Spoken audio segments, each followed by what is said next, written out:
Could a cigarette a day keep the doctor away? Believe it or not, for decades, that's what doctors wanted you to think. It sounds insane today, but in the early 20th century, the sight of a doctor lighting up was not just common. It was a sign of sophistication and even health. This strange chapter of medical history began in the 1920s when tobacco companies realized the power of a Dr. SC endorsement. They launched massive advertising campaigns featuring physicians in crisp white coats, holding a cigarette and smiling. One of the most famous slogans, "More doctors smoke Camels than any other cigarette," ran for years, plastering itself across magazines and billboards. The implication was clear.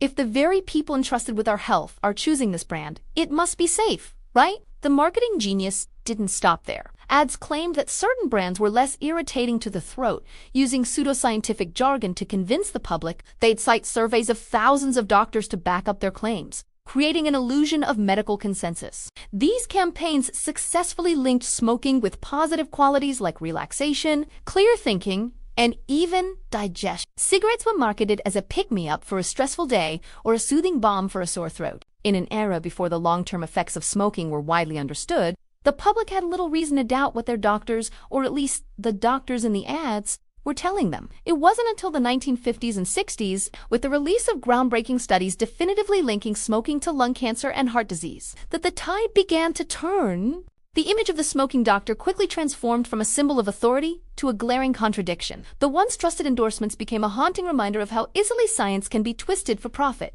This manipulative marketing strategy is now a classic case study in a public health crisis fueled by corporate greed.